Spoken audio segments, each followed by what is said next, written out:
Geography decides power, and nowhere it is more visible than on the Nile River. A river that flows across multiple countries but is now controlled by a single strategic point, because upstream Ethiopia has built the Great Ethiopian Renaissance Dam, and with it comes the ability to reshape politics, economics, and stability across an entire region. Let's understand the power struggle across Nile in this episode of the This Side.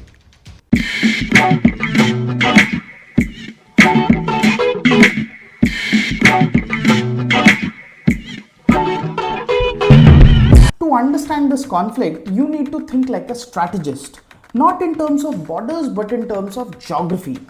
See, Nile is the longest river in the world and it flows through multiple countries. But Nile is known because of Egypt and all the Egyptian civilizations that bloomed across it. What really matters for the story is most of the water of Nile doesn't come from Egypt. It comes from upstream, specifically from the Blue Nile, which originates in Ethiopia. Nearly 85% of Nile's water comes from here.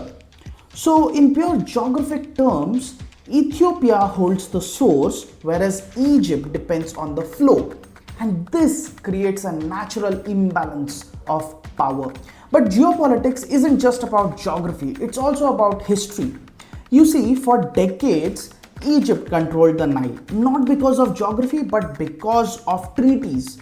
The colonial era agreements gave Egypt and Sudan majority of Nile's water rights. Upstream countries like Ethiopia were largely excluded from these decisions. This created a system where Egypt had security over water, Ethiopia had the source but no control. For a long time, this imbalance held until Ethiopia decided to change it. In 2011, Ethiopia started constructing the Great Ethiopian Renaissance Dam on the Blue Nile. Now, this wasn't just an infrastructure project, it was a geopolitical statement. The dam is massive, the largest hydroelectric project in Africa, capable of generating over 6,000 megawatts of electricity and enough to power millions of homes. For Ethiopia, this is about economic growth, energy independence, and regional influence. But more importantly, this transforms Ethiopia from a passive upstream country to an active controller of water flow. For Egypt, the Nile is not just important, it is essential. Over 95% of its population live along the river. Its agriculture, economy, drinking water depends on it.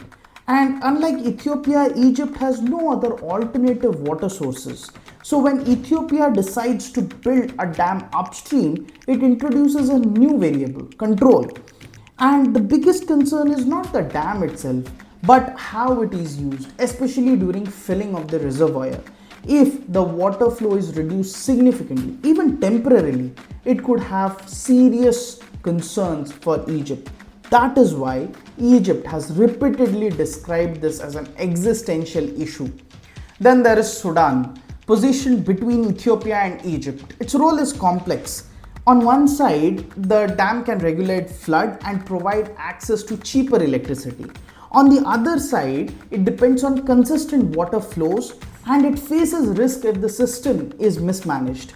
So Sudan's positions shift depending on situations, sometimes aligning with Ethiopia, sometimes aligning with Egypt. And this makes any agreement even harder to achieve. What we are seeing here is a shift in regional power. For decades, Egypt dominated the Nile politics through agreements and strategic influence. But now, Ethiopia is leveraging geography. By controlling a critical point in the river, it is reshaping the balance of power. This is a classic geopolitical pattern. Control over choke points leads to influence. And in this case, the choke point is not a strait or a canal, it's a dam. The Great Ethiopian Renaissance Dam has effectively turned water into leverage. And that brings us to the core question of the story. When geography and history collide, who wins? The country that has always depended on the river, or the country that controls the source? Because in this case of Nile, the answer is still being negotiated. So that's it for today, guys. I hope you liked the video. If you enjoy watching our content, please do subscribe to the channel, because we are going to break down geopolitics and economics in a way that makes sense for all of us. See you in the next one soon. Till then, stay happy, stay diplomatic. This is Dave this side signing off. Peace.